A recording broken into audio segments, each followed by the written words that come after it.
사도신경 하심으로 신앙 고백 드리겠습니다.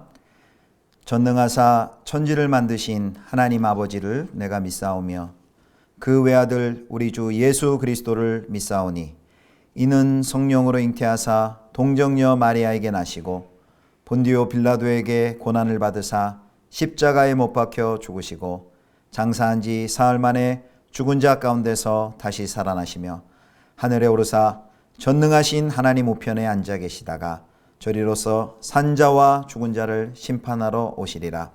성령을 믿사오며 거룩한 공예와 성도가 서로 교통하는 것과 죄를 사하여 주시는 것과 몸이 다시 사는 것과 영원히 사는 것을 믿사옵나이다. 아멘.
모세가 홍해에서 이스라엘을 인도하매 그들이 나와서 수르 광야로 들어가서 거기서 사흘 길을 걸었으나 물을 얻지 못하고 마라에 이르렀더니 그곳 물이 써서 마시지 못하겠으므로 그 이름을 마라라 하였더라. 백성이 모세에게 원망하여 이르되 우리가 무엇을 마실까 하매 모세가 여호와께 부르짖었더니 여호와께서 그에게 한 나무를 가리키시니 그가 물에 던지니 물이 달게 되었더라. 거기서 여호와께서 그들을 위하여 법도와 율례를 정하시고 그들을 시험하실세 이르시되 너희가 너희 하나님 나 여호와의 말을 들어 순종하고 내가 보기에 의를 행하며 내 계명에 귀를 기울이며 내 모든 규례를 지키면 내가 애굽 사람에게 내린 모든 질병 중 하나도 너희에게 내리지 아니하리니 나는 너희를 치료하는 여호와임이라. 그들이 엘림에 이르니 거기에 물샘 12과 종려나무 70그루가 있는지라. 거기서 그들이 그 물 곁에 장막을 치니라. 성도 여러분, 평안하셨습니까? 오늘도 주님과 동행하는 복된 하루 되시기를 축복합니다. 어제부터 출애굽기 본문 묵상이 다시 시작되었습니다. 오늘 설교 본문은 출애굽기 15장 22절부터 27절까지 쓴물을 단물로라는 제목으로 하나님의 말씀 함께 묵상하도록 하겠습니다. 어제 본문에는요, 출애굽한 이스라엘 백성들이 홍해를 건너고 그 하나님의 구원의 역사에 감격하고 감사하는 찬양의 내용이 들어 있었습니다. 이제 오늘은 그 홍해를 건넌 이스라엘 백성들이 시내산을 향해서 나아갑니다. 이제 19장에 이르면 시내산에 도착하는데 오늘 본문부터 이제 19장 이르기까지 광야의 여정이 시작이 됩니다.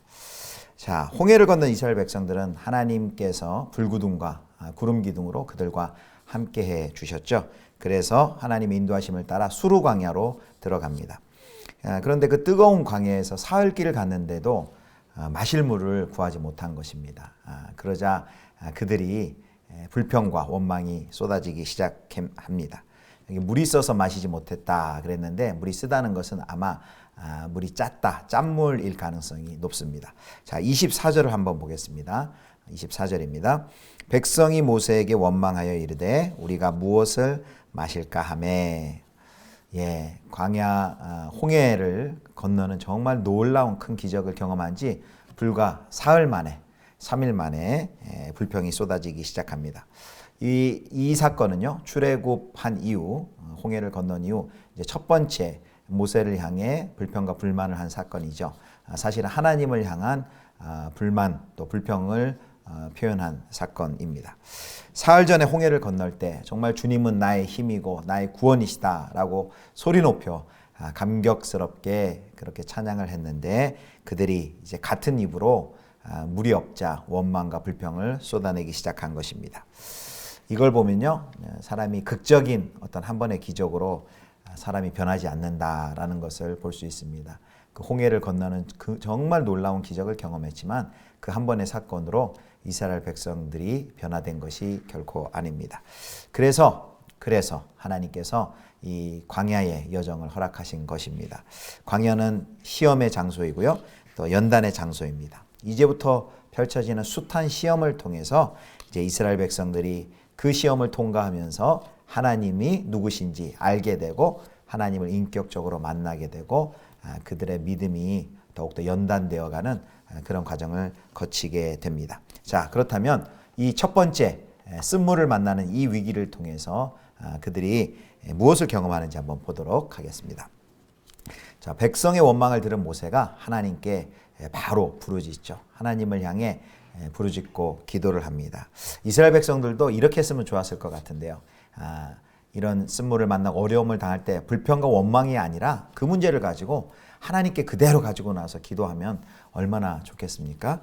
자, 모세가 이제 백성들을 대신해서 이 문제를 가지고 하나님께 나아갑니다. 그래서 하나님께서는 한 나무를 가리킵니다. 그리고 모세는 그 나무를 쓴물에 던집니다. 그럴 때 어떤 일이 일어났습니까? 25절입니다.